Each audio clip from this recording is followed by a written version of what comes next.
She closed the door gently so the neighbors would not hear the crying. That was the day Ada pretended she did not know the woman kneeling outside her room. That was the day shame sat on her chest like a heavy stone. Ada had always feared the moment, though she had never said it out loud. She feared the day her mother would come to her school. She feared the stares, the whispers, the quiet laughs. She feared the truth, but she tried to hide it. Her mother, Mama Ezine, was not mad. She was not evil. She was not cursed either. But in Ada's eyes, her mother was an embarrassment. Mama Ezine sold roasted corn by the roadside. She tied her wrapper too tight and wore the same slippers every day. Her voice was loud, raw from years of shouting prices under the sun. Her back bent slightly from carrying load. Her palms were hard and dark. She laughed too freely. She greeted everybody. Ada hated it so much. Ada was now a student in a private university in the city. She spoke good English.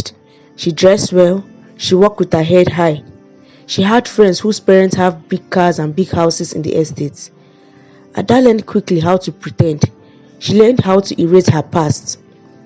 Whenever her friend asked about her parent, she smiled and said, "My daddy is late, but my mommy does a big business." She never said what kind of business. She never said where the mother does the business. Mama Ezine raised Ada alone. Ada's father died when she was 5. He was a bus driver. One night he did not return home again, and in the morning people came with sad faces and news. There was an accident on the express road. Many people died and Ada's father was one of them. Mama Ezine cried until she could not cry again. Then she stood up and faced life like that. She had no job office. She had no big education. But she had strong hands and a stubborn heart. She started selling corn and pear and even groundnut too. She woke up very early before dawn. She walked long distances. She saved every small money. She even paid Ada's school fees. She bought Ada books and made sure Ada never slept hungry. But Ada remembered the hunger before the money came. She remembered the torn uniform. She remembered walking barefoot to school when she was younger. She remembered classmates laughing when her mother came to school with a nylon bag. That memory never left her. Instead of healing, it grew into shame in her life. When Ada gained admission into the university, Mama Ezine danced in the compound. She told everyone. She carried Ada's admission everywhere in the compound and danced happily. Ada begged her to stop. "Mommy, please, don't shout. People are looking at you." Mama Ezine smiled. "Let them look. Is it not my child that got admission?" Ada turned away shamefully. On the day Ada left for school, Mama Ezine followed her to the park. She carried a small bag filled with food. Ada felt heat rise to her face. "Mommy, it is okay. You don't need to come," she said shamefully. Mama Ezine laughed. "I must see you enter the bus with my 2 eyes." At the park, Mama Ezine hugged Ada tightly. She prayed very loud and people stared at her. Ada gently pushed her away shamefully. "Mommy, please go, don't worry about me." But Mama Ezine stayed there. She stood there until the bus disappeared. University changed Ada's life. Ada learned new words, new ways and new lies as well. She stopped calling home often. When her mother called, she would answer quickly and spoke softly as if she's hiding. "Mommy, I'm in class." "Mommy, I'm studying." "Mommy, I'll call you back." Sometimes she did not even pick at all. Mama Ezine noticed her behavior, but she did not say anything. She only hoped that her daughter would change. Mama Ezine still sent money whenever she could. Sometimes she borrowed money to send to Ada. She wanted Ada to live very well. She wanted her child to belong to people. Ada used the money to buy clothes, to eat out, to fit in the kind of life she wants. And slowly she began to pretend her mother did not exist. Everything changed the day Mama Ezine came to school to visit Ada. Ada was in her hostel when she received a call from the school security officer. Her heart skipped when she found out her mother was in her school. She imagined her mother standing at the gate, wrapped in her familiar clothes, even exposed under curious eyes. She decided to hide. She turned off her phone and stayed away. Mama Ezinne had come because she was worried about her daughter Ada. Weeks had passed without hearing from her daughter. Her calls were unanswered. Fear had ran into her mind. She even borrowed transport money to visit Ada. She asked for directions and stood under the hot sun until she found the school gate. Guards were asking her questions, and students passed by her with curious looks. Yet she waited by the gate. Hours had passed. Ada did not come. As evening approached, Mama Ezinne returned home with a heavy heart and unanswered questions. The news came 2 weeks later. Mama Ezinne collapsed by the roadside. People rushed her to the hospital. She had been sick for a while, but she hid it. She did not want Ada to worry. The doctor said it was stress that made it. Ada was called. This time she could not hide. She went home. When she entered the small hospital ward, she saw her mother lying weak on the bed, smaller than she remembered, even more quiet. Mama Ezinne smiled when she saw her. "My daughter," she whispered. Ada stood there unsure. Tears came down, but they were mixed with fear. Fear of being seen. Fear of the truth that people would laugh at her. Mama Ezinne recovered slowly. She stayed for a few days in the hospital. Then Ada went back to school.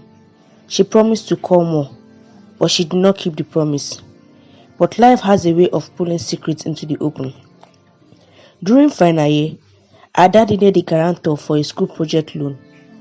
Her friend's parents signed for them easily, but Ada lied again. She said her uncle would come. But the deadline came. She had no choice. She had to call her mother. Ada did not warn her mother, and she did not prepare her as well. She only hoped nobody would notice that was her mother. Mama Ezinne arrived early the next day. She wore her best clothes. She styled her hair. She carried her documents in a nylon bag. She asked students for directions. People even stared at her. Ada saw her mother from far. Her stomach twisted. Instead of going to meet her mother, Ada turned and walked the other way. She hid from her mother. Mama Ezinne waited. She waited until a lecturer asked her who she was looking for. "My daughter," she said proudly. They called Ada. This time, the lecturer stood beside her. Ada had no escape. When Ada finally appeared, she did not smile. "Mommy, why didn't you call me before coming?" she asked harshly. Mama Ezinne was confused. "I called, but you did not pick, my child." The lecturer watched quietly. Ada signed the paper quickly. She did not introduce her mother. She did not even thank her mother. Mama Ezinne felt it. The coldness, the distance. Something inside her broke that day.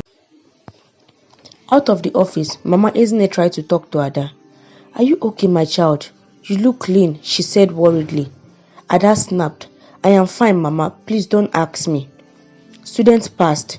Some were looking at her. Some were whispering. Mama Ezinne lowered her voice. "Did I offend you, my daughter?" Ada sighed in anger. "Mommy, you don't understand this place. Please, next time, don't ever show up in front of this place." Mama Ezinne nodded slowly. "I am very sorry," she apologized. Those words followed Ada for years. Mama Ezinne died 3 months later after Ada graduated from school. She died quietly in her sleep. Ada was not there.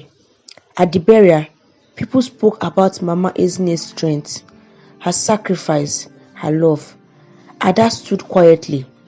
For the first time, she listened and saw the good deeds her mother has been doing. She remembered the doors she closed on her mother, the calls she ignored, the shame she carried like pride, and it crushed her innerly. Years later, ever since then, Ada could not forgive herself.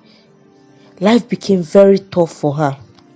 She struggled for everything she needed. She continued living her life with regret and guilt. Some people are ashamed of where they came from until they realize it is the place that saved them. The moral lesson is, no matter what, Never be ashamed of your mother or anyone who is striving to train you. No occupation is underrated as far as there is a legal income. Always cut your clothes according to your size. And remember your background in anything you're doing in life. Your parents are like your second god. Always respect and value them. So guys, please tell me what you learned from the story in the comments below and share your own experience or thoughts about people like Ada. What do you think should have happened to Ada?